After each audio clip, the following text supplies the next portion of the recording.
कर दूं? Okay ma'am. Okay okay, मैं चैट ऑन रखूंगी तो मतलब ना, ठीक है बेटा? अच्छा, सॉरी फॉर लेट। अच्छा, सॉरी फॉर लेट। ठीक है बेटा, अब मैं लेक्चर स्टार्ट कर रही हूँ।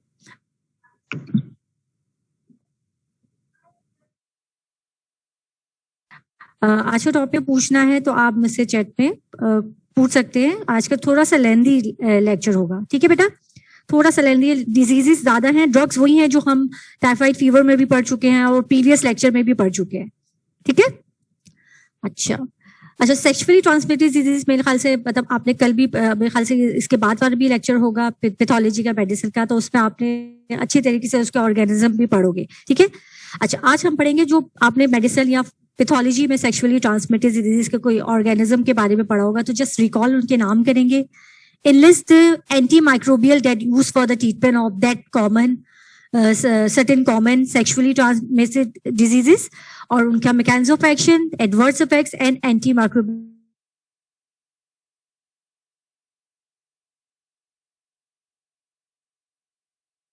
Other use. सही है, अब चले। अच्छा, सेक्सुअली ट्रांसमिटेड डिजीज होती क्या है? इन्फेक्शियस डिजीजेस जो transmitted most commonly by sexual contact, but can also be transmitted by blood और ब्लड प्रोडक्ट्स हैं, और ऑटो इनॉकुलेशंस की थ्रू भी वो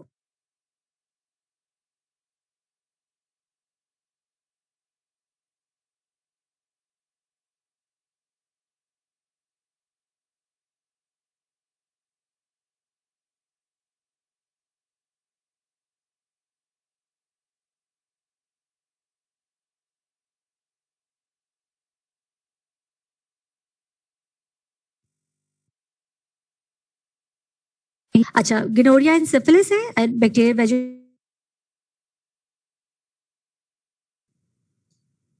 मेरे ख्याल से डिस्कनेक्ट हो गया था, सॉरी बेटा, ठीक है? फिर उसके बाद वायरल इन्फेक्शन है। वायरल इन्फेक्शन में हमारे पास हर्पीस है, हेपेटाइटिस बी इन्फेक्शन है, और इसके अलावा जो मोस्ट कॉमन है वो एचआईवी है, ठीक है? एचआईवी और हेपेटाइटिस बी जो है वो आप जो है वो सेपरेट लेक्चर में पढ़ोगे, तो इस वजह से मैं यहाँ पे सिर्फ हर्पीस है, ह्यूमन पेपिलोमा वायरस है, उसी के बारे में ज्यादातर फोकस करोगे। प्रोटोजोअल में ट्राइकोमोनास वेजिनालिस है, ठीक है? एमीबियासिस आप जीआईटी रिलेटेड ड्रग्स में भी पढ़ोगे, तो वो यहाँ पे मैं उसको कवर नहीं करूंगी। फंगल इन्फेक्शन, कैंडिडियासिस बहुत कॉमन है, विजाइनल कैंडिडियासिस बहुत कॉमन है, और आजकल इनफर्टिलिटी की कॉजेस में जो ऑर्गेनिज्म रिलेटेड जो कॉजेस है उसमें कैंडिडा एल्बिगन जो है वो मोस्ट सुपीरियर आ रहा है, ठीक है? अच्छा, अब हम इन डिजीजेस के बारे में लेके चलते हैं, कौन सी डिजीज के कौन सी एंटीमाइक्रोबियल डिजीज ऑप्शंस कौन कौन से हैं वो हम अभी पढ़ेंगे, ठीक है? सबसे पहले है गोनोरिया। बैक्टीरियल इन्फेक्शंस पे जो मोस्ट कॉमन है वो गोनोरिया है, ठीक है? जो कॉज बाय नेजेरिया गोनोरी। नेजेरिया गोनोरी होता क्या है कि ग्राम नेगेटिव डिप्लोकोकस होता है, ग्राम नेगेटिव इंट्रासेलुलर डिप्लोकोकस होता है, ठीक है? और मोस्टली ये अटैक करता है नॉन सिलेटेड कोलमनर एपिथेलियम्स को अफेक्ट करता है, और वहां पे जो इसके गोनोकोकल एपोस पॉलीसैकेराइड्स है वो stimulate the production of TNF, यानी कि ट्यूमर नेक्रोटिक फैक्टर्स को स्टिमुलेट प्रोडक्शन करवाती है, एंड देन वो सेलुलर डैमेज करवा देती है, ठीक है? अच्छा, इसकी मैनिफेस्टेशन आपने मेडिसिन में भी पढ़ी होगी एंड पैथोलॉजी में भी पढ़ी होगी कि एसिम्प्टोमेटिक से वेरीज होके वो डिस्चार्ज तक लेके जाता है, प्लूरल पसी लाइक डिस्चार्ज होता है, ठीक है? और उसकी कॉम्प्लिकेशन के थ्रू वो प्रोस्टाइटिस यानी कि प्रोस्टेट में भी जा सकता है इन्फेक्शन, और फाइब्रोसिस वहां पे हो सकती है। अगर अनट्रीटेड रहा तो स्ट्रिक्चर हो जाता है यूथरल, अगर मैन में है तो यूथरल स्ट्रिक्शन हो जाता है, और इनफर्टिलिटी भी हो सकती है उन पेशेंट्स पे। फीमेल पेशेंट में भी वही एसिम्प्टोमेटिक से लेके आपकी विजाइनल डिस्चार्ज, पसी लाइक डिस्चार्ज होगा, डिस्यूरिया, पेनफुल मैक्चुरेशन होगी, फ्रीक्वेंसी ऑफ यूरिनेशन बढ़ जाएगी, और कॉम्प्लिकेशन में पेल्विक इन्फ्लेमेटरी डिजीजेस, एब्सेस होगा, एटॉपिक प्रेगनेंसी हो सकती है, और ट्यूबल ब्लॉकेज भी हो सकती है, जिसकी वजह से इनफर्टिलिटी हो जाएगी। अच्छा, ये कॉम्प्लिकेशन क्यों होती है? क्योंकि कोई भी बैक्टीरियल इन्फेक्शन आएगा तो आपके पास पसी लाइक डिस्चार्ज होगा, ठीक है? पसी लाइक डिस्चार्ज होगा तो आपके पास न्यूट्रोफिल्स आ रहे होंगे, फिर देन आपके पास बॉडी रिस्पॉन्स होता है जो आपके पास फाइब्रोसिस करवाता है, जिसकी वजह से एडिशंस हो जाती है। जो ट्यूबल लाइगेशंस, ट्यूबल आपके पास ट्यूबल ब्लॉकेज करवा सकता है, ट्यूबल प्रेगनेंसी भी करवा सकता है, and chronic inflammatory pelvic disease भी करवा सकता है। अब गोनोरिया में हम कौन सी ड्रग्स देंगे? अच्छा, एक बात याद रखिएगा कि फार्माकोलॉजी में हम सिर्फ एंटी माइक्रोबियल ऑप्शंस आपसे पूछेंगे, उसके डोजेस के बारे में हम आपसे नहीं पूछेंगे, वो मेडिसिन वाले ही आपसे कंसर्न रहेंगे। ठीक है, हमारे फार्माकोलॉजी रिलेटेड हम आपसे सिर्फ anti microbial options for the treatment of gonorrhoea वो पूछेंगे। ठीक है, हमारे पास सेफेलोस्पोरिन्स भी हैं, फ्लोरोक्विनोलॉन्स भी हैं, मैक्रोलाइड्स भी हैं। ठीक है, जो फर्स्टली जो मोस्ट कॉमनली यूज होती है for the treatment of gonorrhoea is ceftriaxone. Ceftriaxone जैसे आपको पता है कि थर्ड जनरेशन सेफेलोस्पोरिन है, उसकी single IM dose of ceftriaxone is sufficient for the treatment of gonorrhoea. ठीक है, उसके बाद हमने अगर इसका को एंटी माइक्रोबियल इन्फेक्शंस के भी इंसिडेंट्स चांसेस हो सकते हैं, तो इस वजह से हमने लेटर ऑन उसको एजिथ्रोमाइसिन भी दे सकते हैं 7 डेज के लिए, या डॉक्सीसाइक्लिन भी दे सकते हैं। लेकिन बोलते हैं कि सेफ्ट्राइक्सोन सिंगल इंजेक्शन भी सफिशिएंट होता है for the treatment of gonorrhoea. ठीक है, other cephalosporin, cefixime and cefotaxime भी हम दे सकते हैं for the treatment of gonorrhoea. ठीक है, अच्छा, इसके अलावा फ्लोरोक्विनोलॉन्स में levofloxacin and ciprofloxacin can be use for the treatment of gonorrhoea, but nowadays ये बोला जा रहा है कि लिवोफ्लॉक्सासिन एंड सिप्रोफ्लॉक्सासिन के अगेंस्ट जो है वो रेजिस्टेंट स्ट्रेन डेवलप हो चुके हैं, इस वजह से हम इसको अभी फर्स्ट चॉइस यूज नहीं कर रहे। ठीक है, हम सेकेंड या थर्ड चॉइस इसे यूज करते हैं। एजिथ्रोमाइसिन हम यूज कर सकते हैं, इसके अलावा हम टेट्रासाइक्लिन यूज कर सकते हैं। ठीक है, ये हर डिजीजेस यानी कि अनकॉम्प्लिकेटेड इन्फेक्शन है तो उसमें कौन सा यूज करेंगे, प्रेगनेंसी में है तो कौन सा यूज करेंगे, अगर डिसेमिनेटेड है तो कौन से ऑप्शंस हैं हमारे पास, इसके अलावा अगर वो अनकॉम्प्लिकेटेड बच्चों में इन्फेक्शन है तो उसमें कौन सा है। तो मोस्टली हमारे पास सेफ्ट्राइक्सोन ही केसेस में फर्स्ट चॉइस होती है। ठीक है, अच्छा, ये चीज मैंने यहाँ पे दोबारा लिख दी है कि अगर अनकॉम्प्लिकेटेड एडल्ट इन्फेक्शन है तो सेफ्ट्राइक्सोन का एक इंजेक्शन, वंस स्टेट इंजेक्शन। ठीक है, या तो सेफेक्सिम का हमने ओरली दे देंगे। ठीक है, इसके बाद हमने all must be follow by, क्योंकि आजकल की जो रिजीम की चल रही है उसमें डॉक्सीसाइक्लिन या हम एजिथ्रोमाइसिन फॉर 7 डेज देंगे। ठीक है, प्रीवियसली क्या था कि सेफ्ट्राइक्सोन एंड सेफेक्सिम एक स्टेट आप यूज करते थे without any 7 days of therapy, लेकिन नाउ डेज आपने की रिजीम में must included doxycycline and azithromycin. ठीक है, क्योंकि बैक्टीरियल इन्फेक्शन है तो मे बी को इन्फेक्शन कुछ भी हो सकता है उसके साथ, तो उसको कवर करने के लिए हम डॉक्सीसाइक्लिन एंड एजिथ्रोमाइसिन इंक्लूड करेंगे फॉर 7 डेज। ठीक है, डिसेमिनेटेड इन्फेक्शन है तो सेफ्ट्राइक्सोन हम जो है वो पेरेंटल थेरेपी में देंगे, इनिशियली IV देंगे, जब वो पेशेंट की सिम्टम रिजॉल्व हो जाएंगे देन हम IM पे करेंगे। ठीक है, फिर इसके बाद हमने एजिथ्रोमाइसिन देंगे, इसके साथ ही सिंगल डोज ऑफ एजिथ्रोमाइसिन चलेगी। ठीक है, इस पे जो कॉम्बिनेशन जो थेरेपी होगी ना वो 7 डेज तक चलेगी।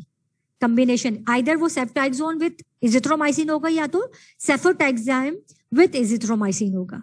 एजिथ्रोमाइसिन की सिर्फ सिंगल डोज जाएगी, लेकिन सेफ्ट्राइक्सोन या सेफोटेक्साइम 7 डेज तक हम उसमें कंटिन्यू रखेंगे।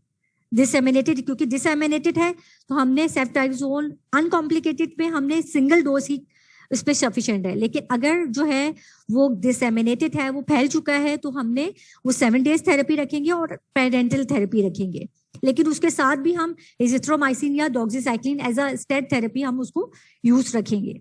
ठीक है, अगर मेनिंजाइटिस है या एंडोकार्डाइटिस या सिस्टमिक इन्फेक्शन है एक जगह का, तो सेफ्ट्राइक्सोन उसमें हमने डोज बढ़ा देंगे, मतलब डोज भी बढ़ाएंगे, उसकी ड्यूरेशन भी बढ़ाएंगे।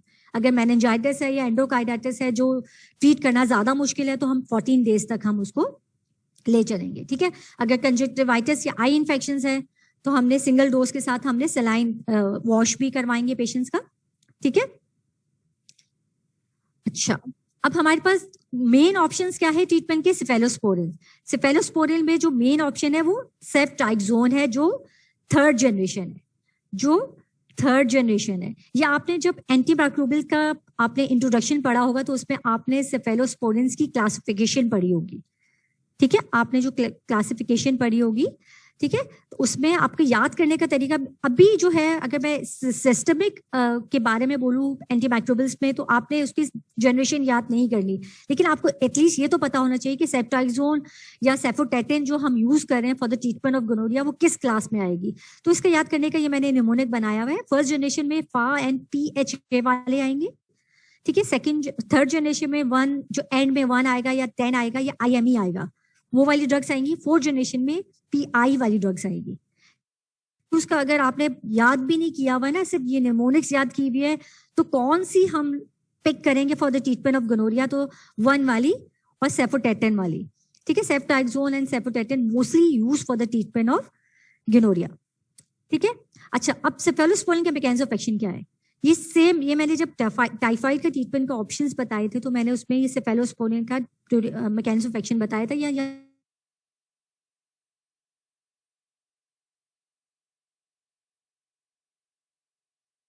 And this drug is bactericidal drug. अब मैकेनिज्म क्या है कि ये बाइंड करेगा विद पेनिसिलिन बाइंडिंग प्रोटीन्स के साथ।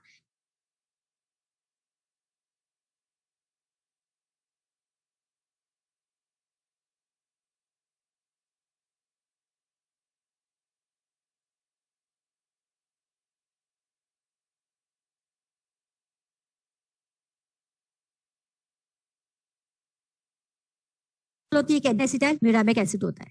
ठीक है, और इसमें साइड चेन अमाइनो एसिड होती है और आपके पास क्रॉस लिंक अमाइनो एसिड्स होती हैं। ठीक है, प्रोटीन चेंज होती है, यानी कि पेप्टाइडोग्लाइकन नाम से जाहिर है इसमें कार्बोहाइड्रेट कंपोनेंट होगा और आपके पास प्रोटीन कंपोनेंट होगा। कार्बोहाइड्रेट कंपोनेंट कौन सा है? N acetyl glucosamide and N acetyl muramic acid. ठीक है, बॉन्ड्स को बनाता है। जब ये इसकी सिंथेसिस हो रही होती है ना सेल वॉल,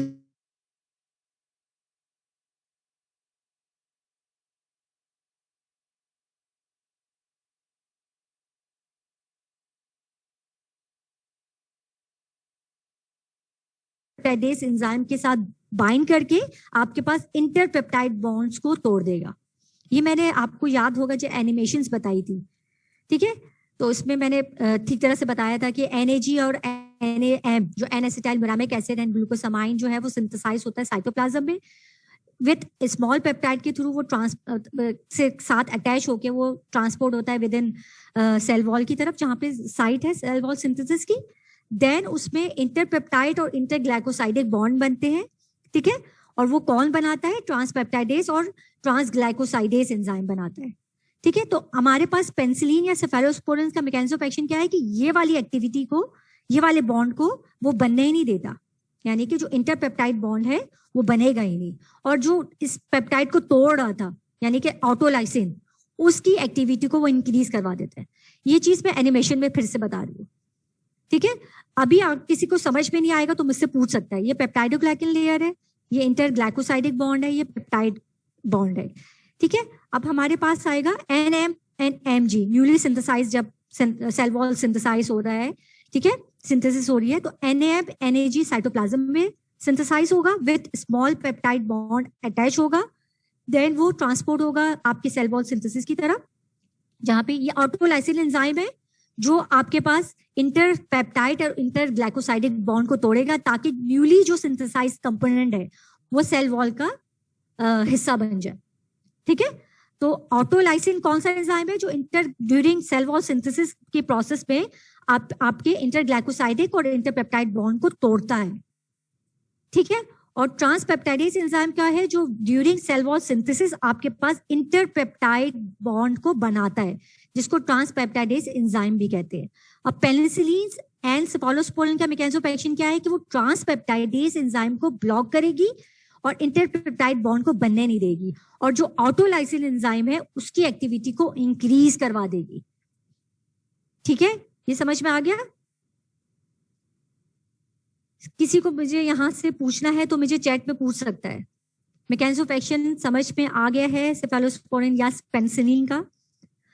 सिंपल अगर एक लाइन में बोलोगे तो inhibit the activity of transpeptidase enzyme और increase the activity of autolysin enzyme. और ऑटोलाइसिन एंजाइम का काम क्या था कि ड्यूरिंग सेल वॉल सिंथेसिस आपके पास इंटरपेप्टाइड एंड इंटरग्लाइकोसाइडिक बॉन्ड्स को वो तोड़ता है। ये ऑटोलाइसिन एंजाइम है। ठीक है, अगर समझ में आ गया तो आप मुझे चैट में भी बोल सकते हो तो मैं आगे चलूं।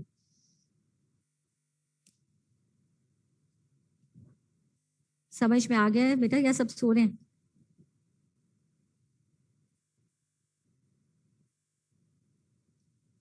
अच्छा, अब है एडवर्स इफेक्ट्स। एडवर्स इफेक्ट्स के इसके अगर याद करने का, मैंने एक न्यूमोनिक फनी न्यूमोनिक का बनाया है। जो नोजिया वॉमिटिंग, जीआईटी सिम्टम्स होते हैं, nausea vomiting diarrhoea, increase in glucose level, hyperglycaemia भी हो सकता है, एनाफिलैक्सिस, एनाफिलैक्सिस मोस्ट कॉमन है साइड इफेक्ट्स, और क्रॉस एलर्जिक रिएक्शंस भी मिल सकते हैं पेनिसिलिन एंड सेफालो। अगर पेशेंट्स अगर पेनिसिलिन से एलर्जिक है तो वो सेफेलोस्पोरिन से भी एलर्जिक हो सकता है।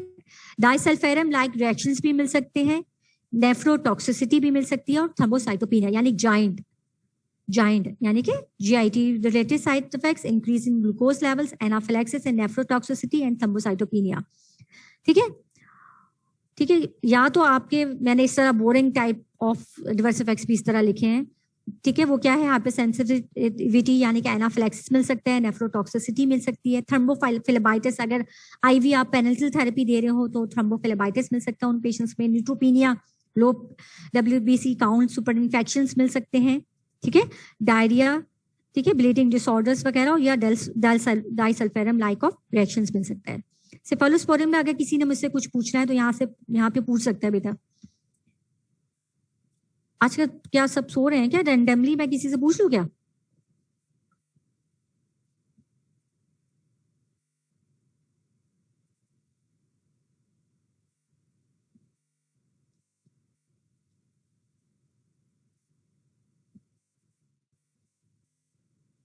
अच्छा, अब है मैक्रोलाइड्स। मैंने बताया था कि ऑल्टरनेटिव थेरेपी में अब रिजीम में हमारे पास एजिथ्रोमाइसिन भी एडअप हो चुका है, ठीक है, और डॉक्सीसाइक्लिन भी एडअप हो चुकी है। तो मैक्रोलाइड्स पे एजिथ्रोमाइसिन बहुत ज्यादा कॉमनली यूज हुआ है। ठीक है, तो वो है क्या, एजिथ्रोमाइसिन इज मैक्रोलाइड्स, जो प्रोटीन सिंथेसिस इनहिबिटर है, बैक्टीरियल प्रोटीन सिंथेसिस इनहिबिटर है। और वो कैसे एक्ट करेगा? Bye binding with 50S ribosomal सब यूनिट से बाइंड करके आपके पास बैक्टीरियल प्रोटीन सिंथेसिस को इनहिबिट करवाएगा।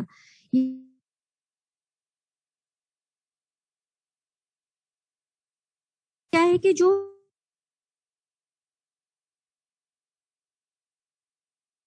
कॉम्प्लेक्स बनता है, ठीक है, इनिशिएशन कॉम्प्लेक्स, राइबोसोमल सब unit 30S and 50S ribosomal सब यूनिट होता है, जिसमें P एंड A साइड होता है। ठीक है,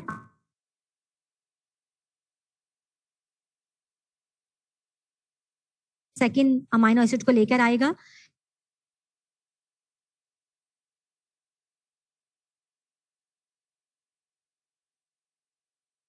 ए side and elongation of protein chain हो जाएगी।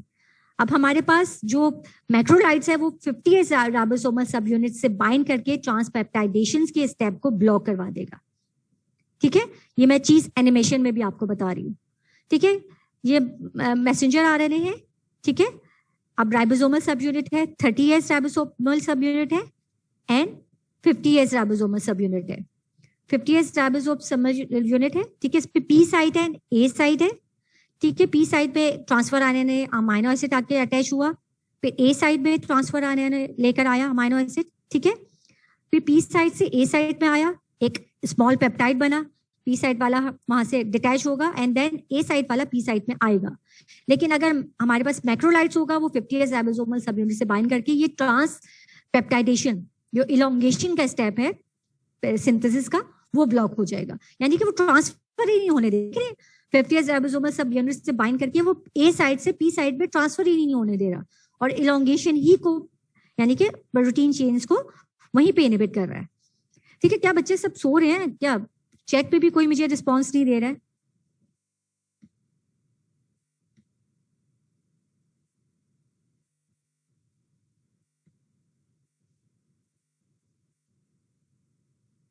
अच्छा, टेट्रासाइक्लिन नेक ड्रग्स है, जो मैंने बताया था कि डॉक्सीसाइक्लिन भी आजकल यूज हो रही है, तो डॉक्सीसाइक्लिन और इवन टेट्रासाइक्लिन जो शॉर्ट एक्टिंग है वो भी यूज हो सकती है, वो तो ट्रीटमेंट ऑफ गोनोरिया।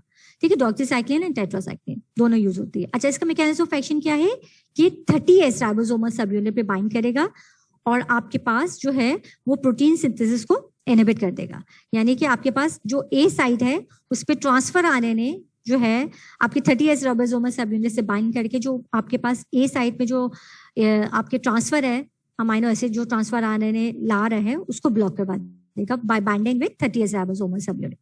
ठीक है, यानी कि इनिशिएशन कॉम्प्लेक्स नहीं बनने दे रहा, या इलोंगेशन को भी स्टेप को ये ब्लॉक करवा सकता है। अच्छा, इसके कॉमन साइड इफेक्ट्स क्या है? GIT dysfunctions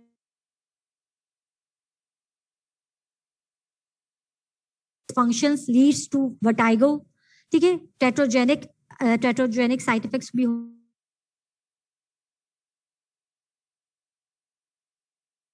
को इंक्रीज करवा सकता है।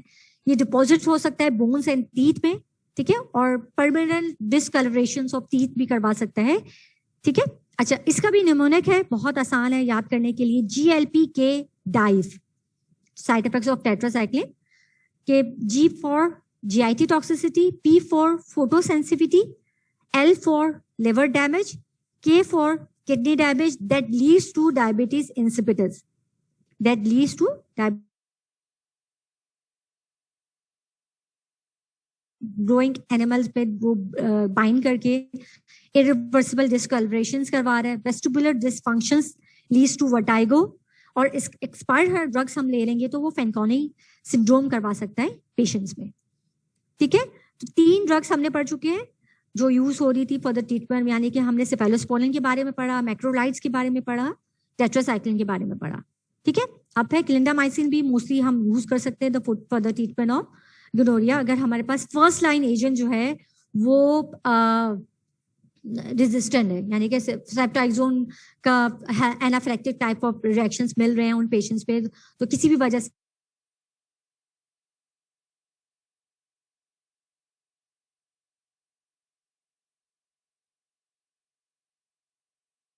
मैक्रोलाइड्स का मैकेनिज्म ऑफ एक्शन क्या है कि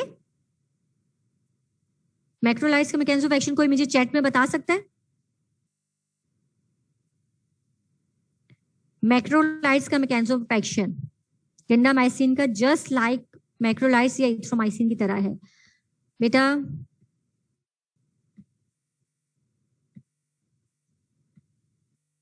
कोई मुझे बता सकता है बेटा?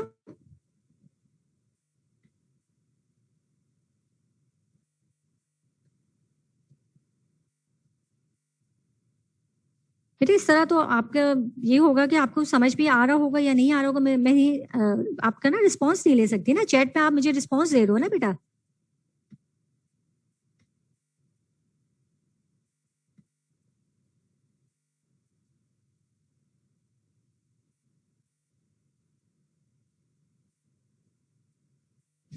अच्छा ठीक है, सिफिलिस है।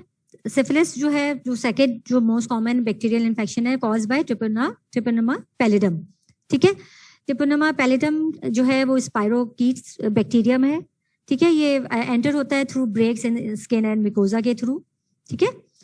अच्छा, अब इस पे कौन सी ड्रग्स यूज होती है मोस्टली? अच्छा, इसके सिम्टम्स जो है वो इसके स्टेजेस होती है, primary stage, secondary stage, Latin और टर्शरी स्टेज।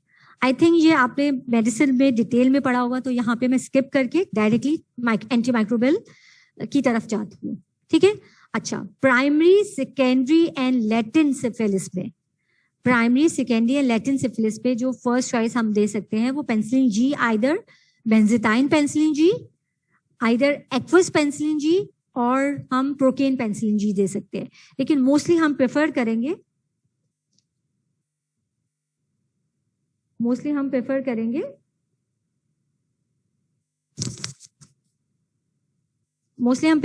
बेंजिताइन पेंसिलिन्स को, ठीक है।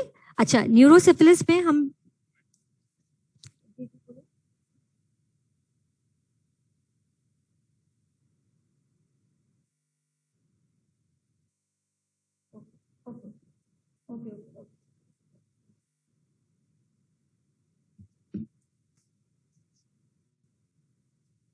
ओके, सॉरी बेटा, मुझे पता नहीं था कि यहाँ से मुझे खुद ही चैट को ऑन रखना है।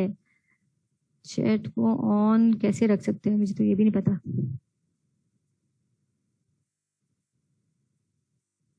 ठीक है, मैंने अब चैट ऑन रख दी, अगर किसी ने भी मुझसे पूछना है तो मुझसे पूछ सकता है, ठीक है।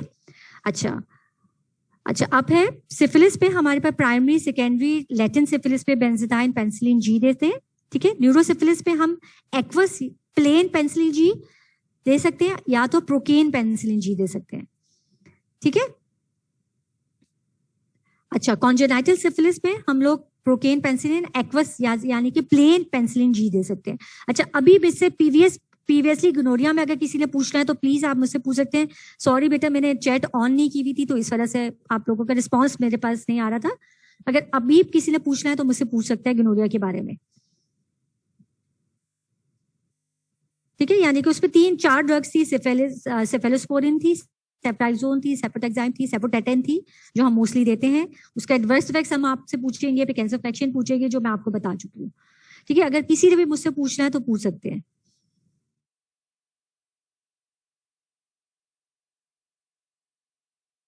माइसिन का मैकेनिज्म ऑफ एक्शन सेम है, तो आपने बिल्कुल सही बताया कि 50S राइबोसोमस। अच्छा, आपको समझ में तो आ गया था ना जो मैं प्रीवियसली बताया था। ठीक है, अच्छा, अब सिफिलिस में अगर पेशेंट एलर्जिक टू पेनिसिलिन है तो उन पेशेंट्स में हम देंगे आइदर टेट्रासाइक्लिन देंगे, टेट्रासाइक्लिन में लॉन्ग एक्टिंग देंगे या तो शॉर्ट एक्टिंग देंगे। Doxycycline is long acting tetracycline and tetracycline itself is short acting है। ठीक है, या तो हम थर्ड जनरेशन सेफेलोस्पोरिन उन पेशेंट्स पे दे सकते हैं। ठीक है, और अगर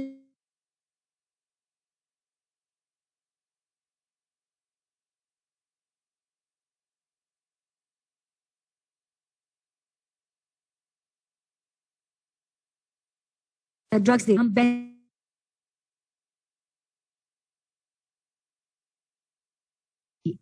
ठीक है, इस पे जो ड्रग्स देते हैं वो IM इंजेक्शन के थ्रू हम देते हैं, डिपोर्ट प्रिपरेशन के थ्रू। इस पे बेंजीथीन होने की वजह से ये लॉन्गर एक्टिंग रहेगा, यानी कि सिंगल इंजेक्शन जो है वो इफेक्ट रहेगा उसका 2 to 4 वीक्स तक, बिकॉज ऑफ दीज बेंजीथाइन की वजह से, होने की वजह से वो आपके पास लॉन्गर एक्टिंग तक रहेगा और स्लोली स्लोली IM साइड पे स्लोली स्लोली रिलीज होता रहेगा और 2 to 4 वीक्स तक उसका ड्यूरेशन ऑफ एक्शन रहेगा और ये बॉडी में आके हाइड्रोलाइज हो जाएगा इनटू बेंजाइल पेनिसिलिन।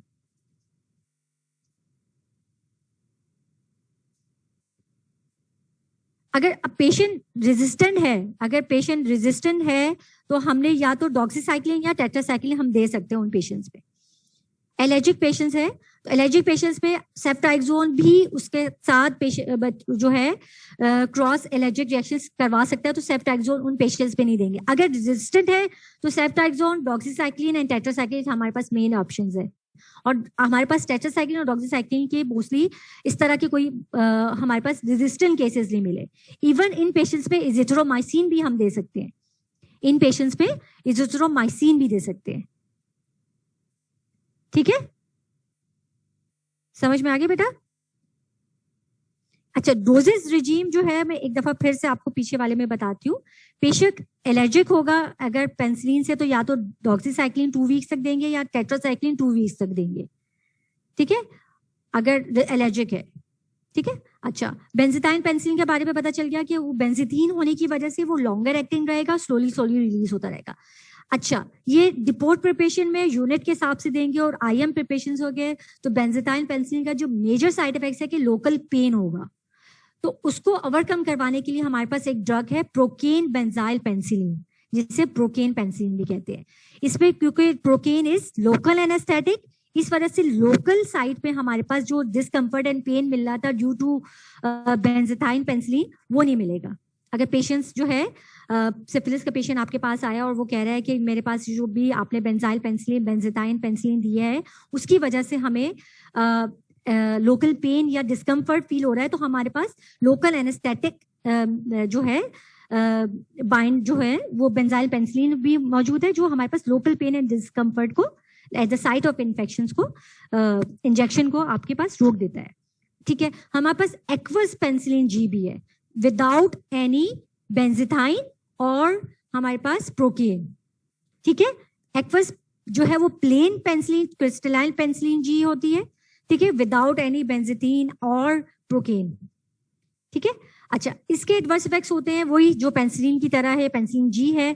ठीक है, तो उसके वही एडवर्स इफेक्ट्स है। ये पेरेंटल दे रहे हैं तो इसके एडवर्स इफेक्ट्स वही हैं कि डायरिया, GIT डिस्टर्बेंस मिल सकता है, हाइपरसेंसिटिविटी टाइप ऑफ रिएक्शंस मिल सकता है एंड सुपर इन्फेक्शंस मिल सकते हैं, क्योंकि ये ब्रॉड स्पेक्ट्रम ड्रग्स में आती है तो सुपर इन्फेक्शंस उन पेशेंट्स में मिल सकता है। लोकल जो मोस्ट कॉमनली पेशेंट जो है वो कंप्लेन रखता है वो क्या कहता है, pain and inflammation at the site of infection, उसको ओवरकम करवाने के लिए हम प्रोकेन पेनिसिलिन जीन को पहले रखेंगे, उन पेशेंट्स पे जो जिसपे चांसेस है कि लोकल स्किन इन्फेक्शन या पेन के चांसेस हो सकते हैं, तो उन पेशेंट्स में हम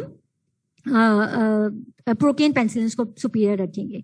ठीक है, सिफिलिस का समझ में आ गया कि हमारे पास पेनिसिलिन जी है, either in the form of benzathine penicillin G, procaine penicillin G और एक्वस और प्लेन पेनिसिलिन जी।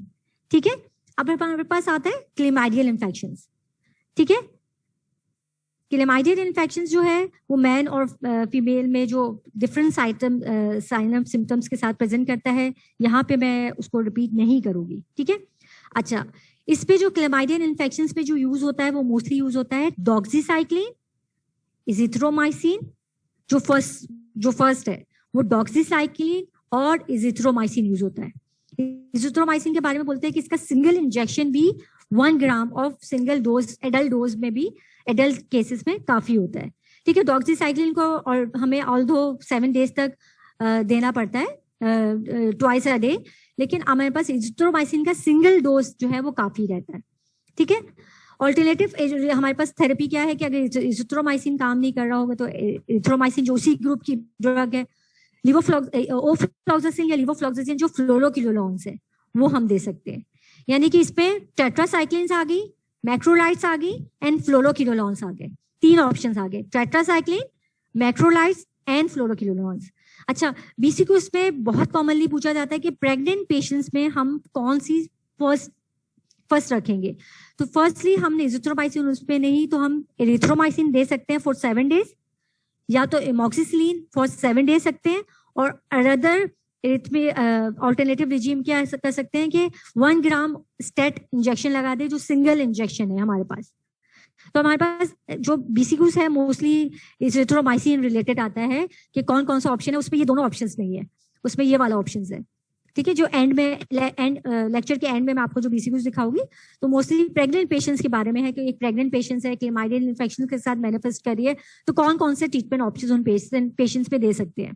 ठीक है, उसमें इजिथ्रोमाइसिन और एरिथ्रोमाइसिन ही के बारे में लिखा हुआ है कि एरिथ्रोमाइसिन कभी भी हम स्टेट में नहीं देते, उसको लिए हम 7 डेज का ड्यूरेशन चाहिए होता है, लेकिन एरिथ्रोमाइसिन हम स्टेट 1 ग्राम का इंजेक्शन भी लगा देंगे तो वो सफिशिएंट है बोथ प्रेग्नेंट पेशेंट है नॉन प्रेग्नेंट पेशेंट में।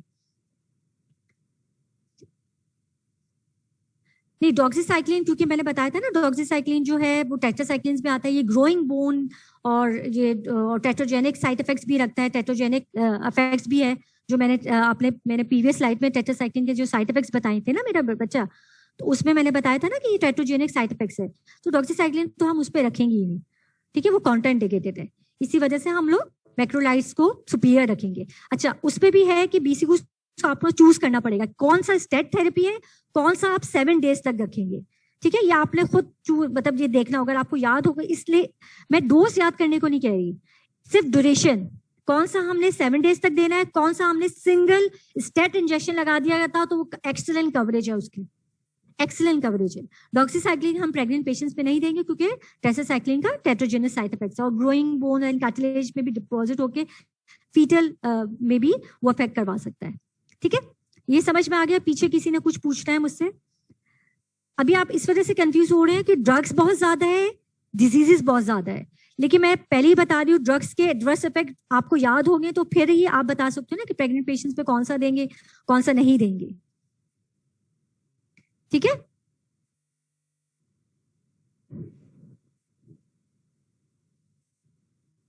इरिथ्रोमाइसिन जो है मोस्टली आपके पास आइदर प्लेन फॉर्म में होता है या बेस फॉर्म में होता है।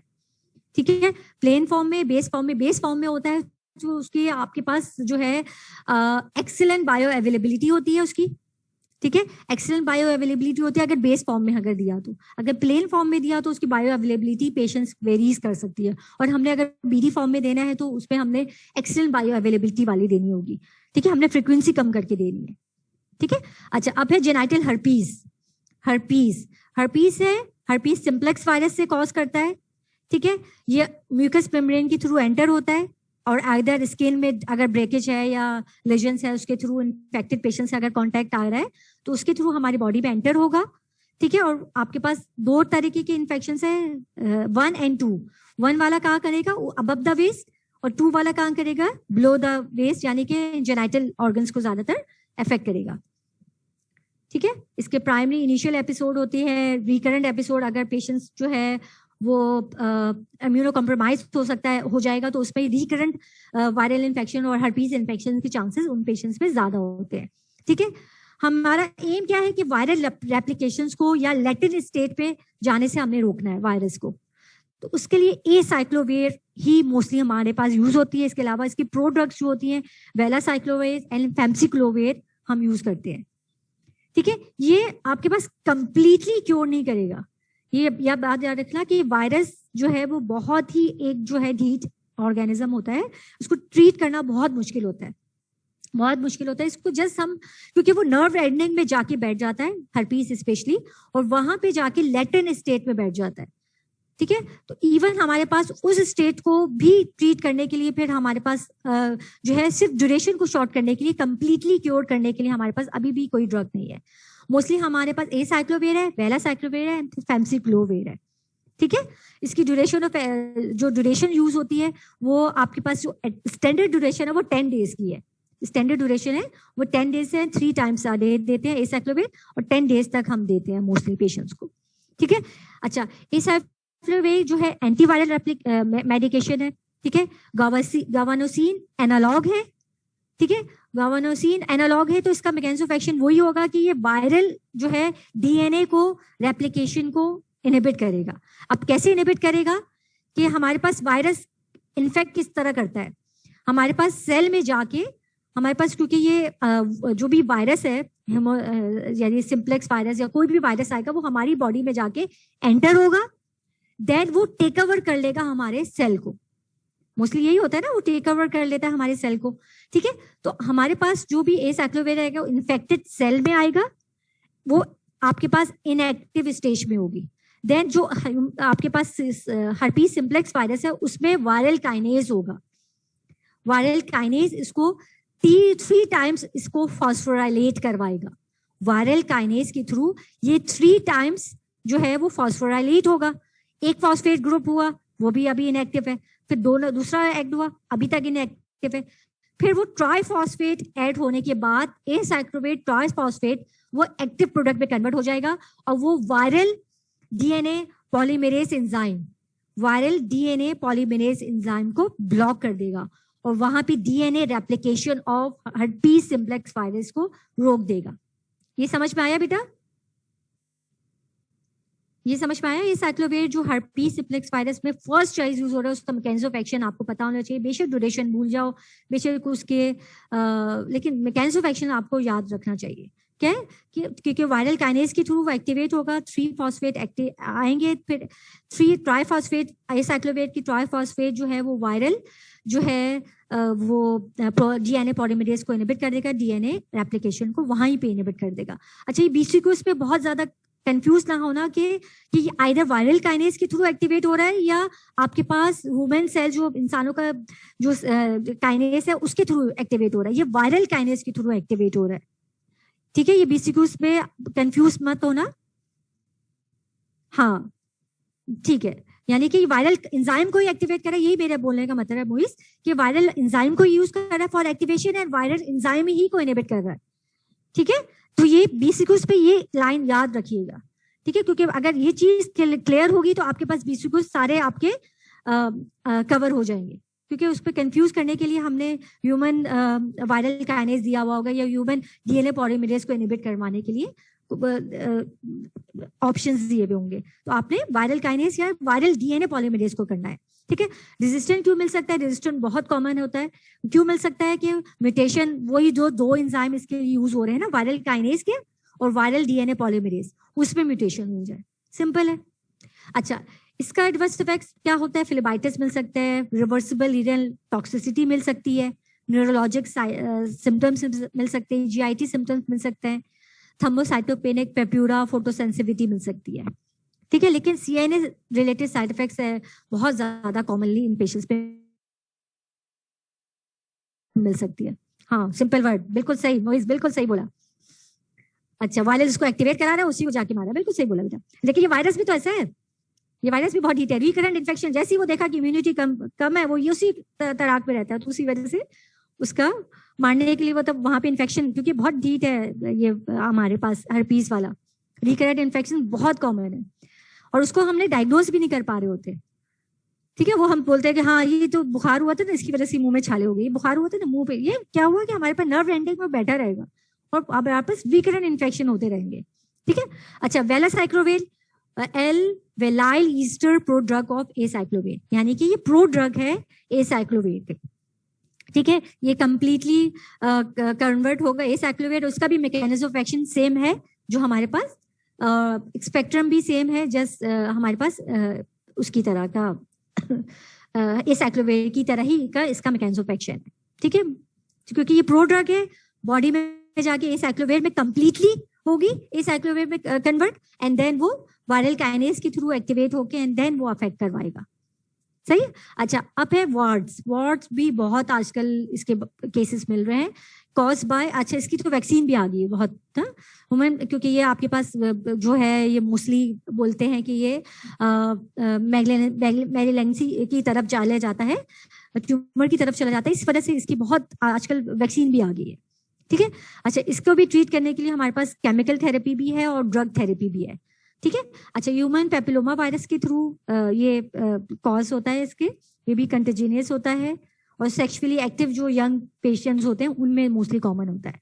ठीक है, इस पे केमिकल थेरेपी भी होती है। केमिकल थेरेपी के बारे में याद रखना कि वहां पे वो बर्न्स करवा देगा और वार्ड को कंप्लीटली बर्न आउट करवा देगा। या तो हमने सर्जिकल थेरेपी, कुछ जो केमिकल थेरेपी उन पेशेंट्स पे लेते हैं जो सर्जिकल थेरेपी को अवॉइड करना चाह रहे हो या क्रायोथेरेपी को अवॉइड करना चाह रहे हो। ठीक है, इस पे chemical therapy trichloro acetic acid है, बाइक्लोरो एसिटिक एसिड है, पोडोफाइलिन रेसिन्स है, जो केमिकली आपके पास बर्न आउट करवा देगा वार्ड्स को। ठीक है, वार्ड्स का क्या है कि आपके पास लोकल जो है वो टिश्यू हाइपरप्लेजिया हो रहा होता है ना, उसी को हाइपरप्लास्टिक चेंजेस हो रही होती है ना, उसी को आपके पास केमिकल चेंजेस के थ्रू बर्न आउट करवा देता है। उसमें आपके पास या तो ये केमिकल चेंजेस के थ्रू जो बेस में ही जो आर्टेरियल सप्लाई है, मोस्टली बोलते हैं कि उन्हीं को वो कट ऑफ करवा के और उसको फिर शेड आउट करवा देता है। ठीक है, हमारे पास इम्यून थेरेपी भी है जो पोडोफाइलॉक्स है और एमिक्यूमोड है। एमिक्यूमोड जो है वो मोस्टली एमिडा क्यूमोलिन्स कंपाउंड होता है, ये इम्यूनोमॉड्यूलेटर है। इम्यूनोमॉड्यूलेटर है यानी कि डायरेक्टली कुछ काम नहीं करेगा, ये कुछ डायरेक्टली कुछ काम नहीं करेगा, केमिकली कुछ इफेक्ट नहीं करेगा, वायरस पे भी कुछ इफेक्ट नहीं करेगा, ये हमारी इम्यून सेल्स को जगाएगा कि भैया उठ जाओ भाई, ये वायरस आ गया है, तुम इसको निकालो। तुम किस काम की हो, मोनोसाइट्स किस काम की है, मैक्रोफेजेस किस काम की है, तो वो साइटोकाइन को रिलीज करवाएंगे। जो हमारे पास साइटोकाइंस है, इंटरफेरॉन्स है, ट्यूमर न्यूक्लियोटिक फैक्टर अल्फा है, इंटरल्यूकिन्स है, जो वायरस के गार्ड थे वो सोए हुए हैं तो उनको जगाएगा। वो सिर्फ इम्यून सेल्स के जो सोए हुए हैं उनको जगा रहा होगा कि भाई उठो भाई, ये वायरस को निकालो।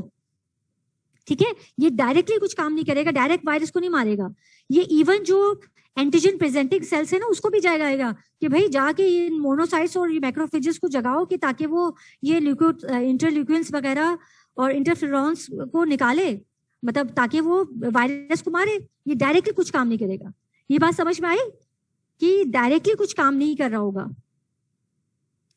ठीक है, पोडोफाइलॉक्स जो है, पोडोफाइलोटॉक्सिन भी जिसे कहते हैं, इसका मैकेनिज्म ऑफ एक्शन अननोन है, लेकिन कुछ बुक में लिखा हुआ है कि ये जो है टोपोआइसोमेरेज 2 एंजाइम को वायरस में ब्लॉक करवा के वायरस एप्लीकेशन को ब्लॉक करवाता है।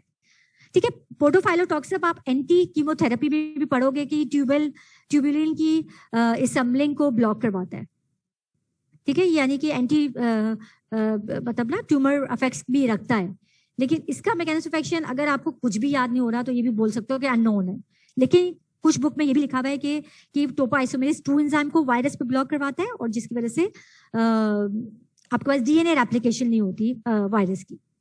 ठीक है, डाइक्लोरो एसिड केमिकल इफेक्ट्स है। अगर केमिकल थेरेपी इफेक्ट नहीं कर रही हो तो कायरोथेरेपी दे देंगे, इलेक्ट्रोकॉथरी कर देंगे, लेजर थेरेपी कर देंगे, इंटरफ्रॉन्स दे देंगे, या तो सर्जिकल एक्सीजन कर देंगे। सर्जिकल एक्सीजन ज्यादा कॉमन है, लेकिन हमने कंप्लीटली उस जगह से वायरस को भी ब्लड सप्लाई वगैरह को रिमूव करवाना है, तो इस वजह से एक्सीजन थेरेपी में कुछ ना कुछ बेस रह ही जाती है, कुछ ना कुछ बेस रह ही जाती है। इस वजह से हमने केमिकल थेरेपी या क्रायोथेरेपी के साथ हम ऑक्सीजन थेरेपी करेंगे मोस्टली। अच्छा, अब है पैरासिटिक इन्फेक्शंस में ट्राइकोमोनास वेजिनालिस बहुत कॉमन है, ठीक है। मेट्रोनाइडोजोल, जिसको फ्लैजिल, सदाबहार ड्रग फ्लैजिल, वो यूज करते हैं, ठीक है। फ्लैजिल जो है एंटी न्यूक्लिक एसिड ड्रग है, यानी कि ये भी जो पैरासाइटिक या इवन एनारोबिक बैक्टीरिया में भी ये डीएनए की डीएनए को फ्रेगमेंट्स में तोड़ देती है, ठीक है। अच्छा, ये जो है एनारोब्स में क्यों अफेक्ट करती है? क्योंकि इसके लिए रिडक्शन, इसकी जो एक्टिव फॉर्म होती है वो रिड्यूस फॉर्म होती है। अच्छा, इसको एक्टिवेशन के लिए रिड्यूस में पहले रिडक्शन होती है, देन वो रिड्यूस फॉर्म में कन्वर्ट होती है, देन वो हमारे पास डीएनए की फ्रेगमेंट्स को डीएनए को फ्रेगमेंट्स पे तोड़ देता है, यानी कि हमारे पास जो सेल्स में ही वो रिड्यूस फॉर्म में कन्वर्ट होती है। माइक्रो ऑर्गेनिज्म ये भी उसी तरह साइक्लोवेर की तरह ही है, ये भी बैक्टीरिया में जाके रिड्यूस फॉर्म में कन्वर्ट होगी, ठीक है। देन वो रिड्यूस फॉर्म बैक्टीरिया के डीएनए में अफेक्ट करेगी या पैरासिटिक डीएनए में अफेक्ट करके डीएनए फ्रेगमेंट्स पे तोड़ देगी, ठीक है। मेट्रोनाइडोजोल ही बैक्टीरियल वेजिनोसिस में भी यूज होती है, जो मैं पहले ही बताया था ना, गार्डेनिया वेजिनालिस में भी यूज होती है, ठीक है। अच्छा, कैंडिडियासिस में कौन कौन सी ड्रग्स होती है हमारे पास? जो इमिडाजोल डेरिवेटिव्स यूज होती है, मीकोनाजोल होती है, क्लोट्रोमेजोल यूज होती है, ठीक है। ये मोस्टली क्या करती है, ये ड्रग्स जो है वो जो कोलेस्ट्रॉल का, जो फंगल में जो कोलेस्ट्रॉल लेयर होती है, लिनोस्ट्रॉल, जैसे हमारे पास माइकोलिक एसिड लेयर होती है ट्यूबरक्लोसिस में ना, इसी तरह फंगल में एक लेयर होती है लिनोस्ट्रॉल, ठीक है। उसकी डीमेथाइलेशन को इनहिबिट करवा सकती है, यानी कि उसकी सिंथेसिस को सिंपल वर्ड्स में इनहिबिट करवा देती है, ठीक है। और अमीडाजोल एजोल डेरिवेटिव्स यूज होती है, उसमें क्लोटामेजोल यूज होती है, फ्लोकिनोनोजोल एंड मीकोनाजोल यूज होती है कैंडिडियासिस में। बेटा ये लेक्चर बड़ा था और सॉरी कि शुरू के 10 मिनट्स जो है वो उसमें ही लग गए थे नेट के इशू की वजह से, तो इस वजह से थोड़ा सा मैं फास्ट भी गई हूँ। लेकिन अगर आपको कुछ भी पूछना है तो आप मुझसे पूछ सकते हैं। अगर मुझसे इस अब भी नहीं पूछा जा रहा तो आप मुझसे ईमेल भी मुझे कर सकते हो, ठीक है। तो लेक्चर आज का यहाँ पे फिनिश हो गया। अगर आपने अब भी मुझसे कुछ पूछना है तो पूछ लें 5 मिनट के अंदर अंदर।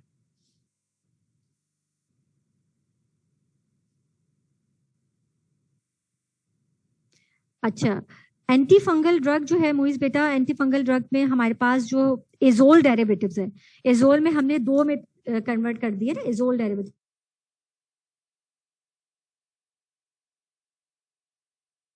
या तो वो न्यूक्लिक एसिड के इफेक्ट्स को करेगी या तो सेल वॉल को इनहिबिट करेगी। जो हमारे पास सेल वॉल, जो फंगल के सेल वॉल को इनहिबिट करेगी, वही यूज होती है फॉर कैंडिडियासिस में। जैसे माइकोलिक एसिड होता है जैसे ट्यूबरक्लोसिस में ना, इसी तरह इसमें होता है कोलेस्ट्रॉल लेयर होती है लिनोस्ट्रॉल। लिनोस्ट्रॉल की एक सिंथेसिस का पाथवे होता है 14 अल्फा डीमेथाइलेज,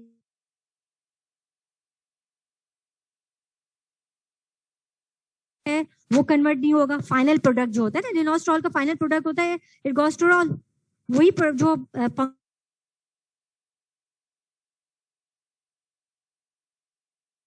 है वो रेप्लिकेट नहीं हो पाएगा, ठीक है। समझ में आ गया बेटा?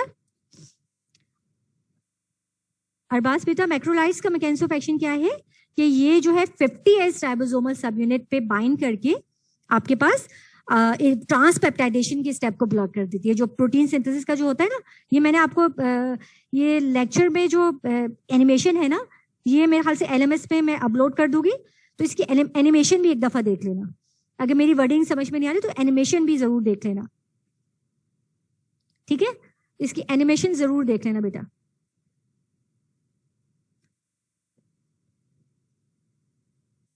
अच्छा, कैल्विनाइजिक एसिड जो है वो अगर स्टेफिलोकोकस ऑरियस है ना, वो बीटा लैक्टिमेज एंजाइम, क्योंकि बीटा लैक्टम ड्रग है ना पेनिसिलिन और सेफेलोस्पोरिन, तो बीटा लैक्टिमेज प्रोड्यूसिंग जो ऑर्गेनिज्म है जो स्टेफिलोकोकस है, वो सिफिलिस वाला ट्रिपनोमा पैलिडम नहीं यूज करेंगे उसमें, ठीक है। और उसमें क्योंकि स्टेफिलोकोकस ऑरियस है ना, वो मोस्टली होता है। उसके लिए हम बीटा लैक्टिमेज इनहिबिटर्स यानी कि कैल्विनाइनिक एसिड उन पेशेंट्स पे देते हैं। और ये बेसिकली उसमें बहुत आजकल ऑस्पी में भी, 3rd ईयर की ऑस्पी में भी बहुत पूछा जा रहा है कैल्विनाइनिक एसिड के बारे में। हाँ इंशाल्लाह, ठीक है। ठीक है बेटा, अब मेरे ख्याल से 10 बज गए हैं और 10 से ऊपर हो गए, सेकंड लेक्चर है। ओके बेटा, चले, अल्लाह हाफिज। शंकर, शंकर का तो सिफिलिस का मैंने बताया था ना, तो उसके लिए मैंने आपको बता दिया ना, सिफिलिस के लिए सारी ड्रग्स। ठीक है बेटा, मेरे ख्याल से लेक्चर 7 मिनट ऊपर भी हो गए हैं। मैं एक दफा फिर पीछे से ना आपको ट्रीटमेंट के ना ऑप्शन एक दफा फिर से ना रिकॉल करवा देती हूँ। मेरे ख्याल से लेक्चर कुछ बड़ा था, इस वजह से आप लोगों को थोड़ी सी परेशानी हो रही है। सॉरी मेरा बच्चा, थोड़ी सी परेशानी हो रही है। मैंने बताया था ना, शंकर जो है मोस्टली करवा आपके पास जो आप सिफिलिस में होता है, गमास भी होती है। ठीक है, तो प्राइमरी स्टेज है, तो इस पे बेंजाथाइन पेंसिलिन जी देंगे। ठीक है, पेंसिलिन जी देंगे उन पेशेंट्स पे, बेंजाथाइन दे दें, या अगर पेन हो रहा होगा तो प्रोकेन दे देंगे उन पेशेंट में। ठीक है बेटा, आप किसी ने कुछ और पूछना है मेरा बच्चा? अब मैं ये एलएमएस पे भी वो अपलोड कर दूंगी बेटा ये लेक्चर। अगर आपने मुझसे उसमें पूछना है, चैट में, उसमें ईमेल में भी पूछना है, तो मेरा ईमेल एड्रेस है fatma.rizvi@duhs.edu.pk। ठीक है बेटा, चलो थैंक यू बेटा। चलो अल्लाह हाफिज बच्चा। लीव कैसे करेंगे शारिक, ये लीव कर दो।